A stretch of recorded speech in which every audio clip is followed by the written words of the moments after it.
Bonjour les amis, je vais reprendre mon partage du livre d'Adyashanti.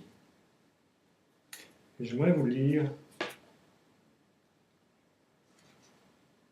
une partie du chapitre L'éveil authentique et la désorientation qui s'ensuit. Ça va être un tout petit peu long, 2 pages et demie, ouais 2 pages. Et je vous dirai ce qui me semble intéressant pour ceux qui s'intéressent à l'éveil. L'essentiel de ce que l'on nous transmet au sujet de l'éveil donne l'impression d'une publicité pour l'illumination. Les publicités révèlent uniquement les aspects positifs. Il est même possible qu'elles ne soient rien d'autre que des bobards. La propagande pour l'éveil affirme que l'illumination est tout amour, toute extase, compassion et union, ainsi qu'une foule d'états merveilleux. La perfection, quoi. Souvent sertie de récits fantasmagoriques, cette propagande nous amène à croire que l'éveil a trait à l'acquisition de miracles et de facultés mystiques. Un boniment courant associe l'illumination à la félicité. On croit dès lors qu'en s'éveillant, on atteint l'union avec Dieu et on accède à une extase sans fin.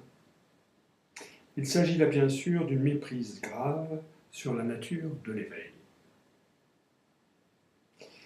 L'éveil s'accompagnera peut-être de félicité, car celle-ci en est un sous-produit. C'est ce qui est vrai, enfin en tout cas moi je l'ai vécu. Mais ce n'est pas le propre de l'éveil. Je l'ai vécu aussi. Tant que nous recherchons ces produits, ces sous-produits, nous passons à côté de l'expérience authentique. C'est un problème, car nombre de pratiques spirituelles cherchent à reproduire les effets secondaires de l'éveil sans toutefois engendrer cet éveil. Ce qui fait qu'à ce moment-là, on reste dans un conditionnement. Nous assimilons certaines techniques de méditation, répétition de mantras, psalmodie de bhajan, par exemple, qui susciteront des expériences délicieuses. La conscience humaine est formidablement malléable et en s'adonnant à des méthodes, des techniques des disciples, il est en effet possible d'accéder à nombre des dérives de l'éveil, félicité, état d'ouverture, etc. Il est toutefois fréquent d'aboutir uniquement aux sous-produits dépourvus de l'éveil authentique. On va dire donc au rêve. Et le rêve, c'est pas l'éveil.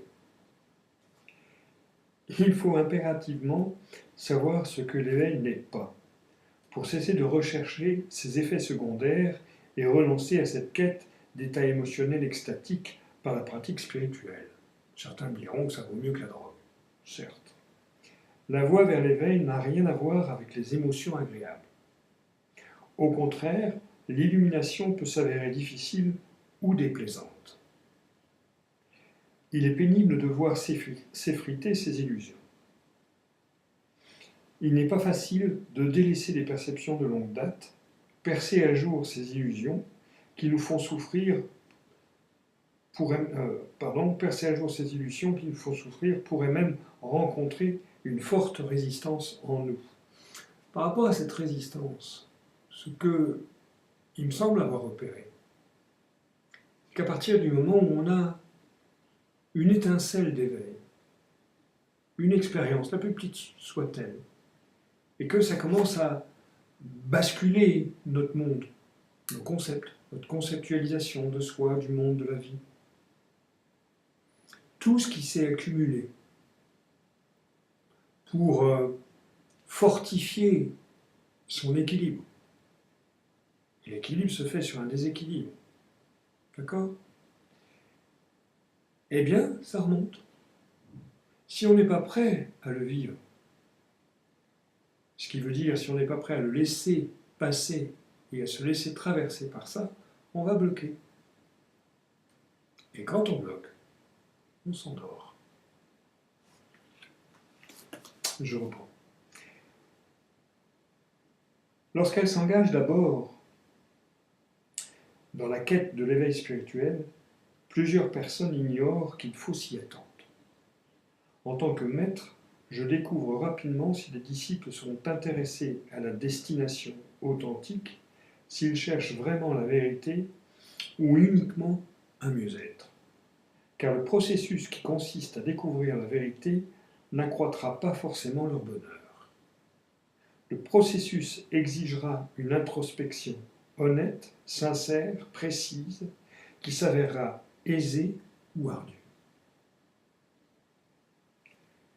Je dirais suivant ce qui est répertorié. Et ce qu'on en fait, la résistance qu'il y a en rapport à ce qui est répertorié. L'appel sincère d'une réalité à l'autre, l'appel sincère à s'éveiller, s'élève du tréfonds de notre être. Il s'élève depuis un espace qui a soif de vérité davantage que de bien-être. Si notre quête est motivée par un désir de mieux-être sur le moment, nous persisterons dans nos illusions, car chercher un bonheur momentané, c'est précisément nous illusionner. Nous sommes d'avis que nos illusions nous apportent le bonheur. C'est pour ça qu'on les garde, qu'on s'y attache. Pour atteindre l'éveil, il faut se défaire du paradigme qui consiste à rechercher le mieux-être. Parce que mieux-être, c'est pas être. Il est naturel de vouloir être heureux, c'est inhérent à la nature humaine. Chacun aspire à un bonheur plus grand. Nous sommes tous conditionnés à rechercher le plaisir et à fuir la douleur. Dans la structure de survie, je dirais. Mais il y a en nous, une dynamique plus profonde que je nomme pulsion de l'éveil. C'est cette pulsion vers l'éveil qui nous donne le courage d'examiner les 1000 stratagèmes servant à nous duper.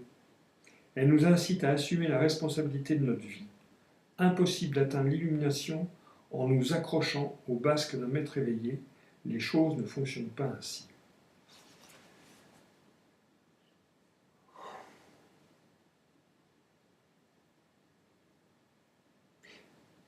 Je rencontre beaucoup de personnes qui sont dans la voie dite spirituelle et qui sont en fait dans la recherche du bien-être. Et souvent, d'après ce que j'ai pu en voir, cette recherche du bien-être est en fait un évitement du mal-être. Tant qu'on tourne son cerveau à éviter le mal-être,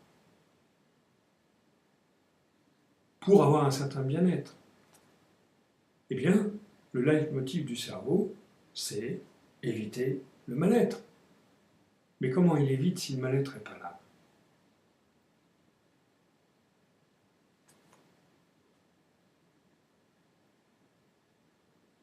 Beaucoup de personnes ne comprennent pas ça. Beaucoup de personnes font du tai chi, font des pratiques, méditent pour être mieux, sans savoir en quoi elles sont mal. Et en faisant ça, elles ne voient pas qu'en fait elles restent, je dirais pour la plupart, dans ce que j'ai cru voir, dans une illusion. Parce que, j'ai envie de dire ça comme ça, ni le bien-être, ni le mal-être existent vraiment. C'est une façon de vivre l'information qui est véhiculée en soi. Elle nous plaît ou elle ne nous plaît pas. Et à partir du moment où on l'a et on ne peut pas s'en séparer, eh bien, on est mal ou on est bien. Alors on cherche à avoir que des perceptions qui nous rendent bien. Mais ce n'est pas la réalité. La réalité, c'est d'être avec tout ce qui se vit. Pourquoi? Parce que l'amour inconditionnel accepte tout, accueille tout, et que notre expérience du vivant a besoin de tout embrasser.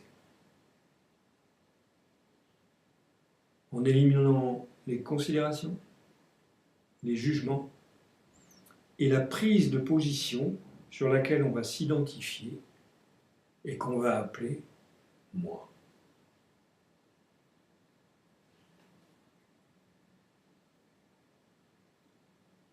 Stéphane Wolinski,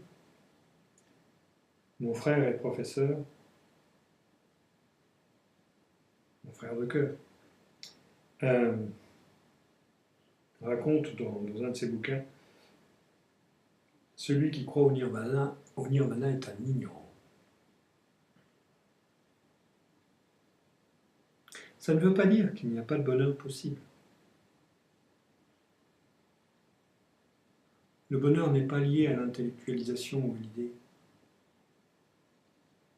Il est lié à la présence, dans l'instant.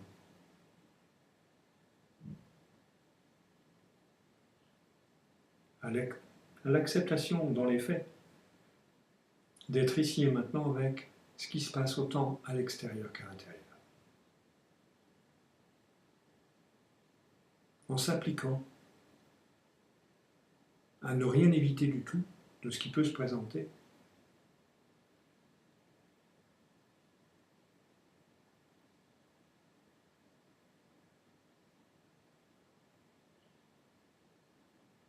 Car alors,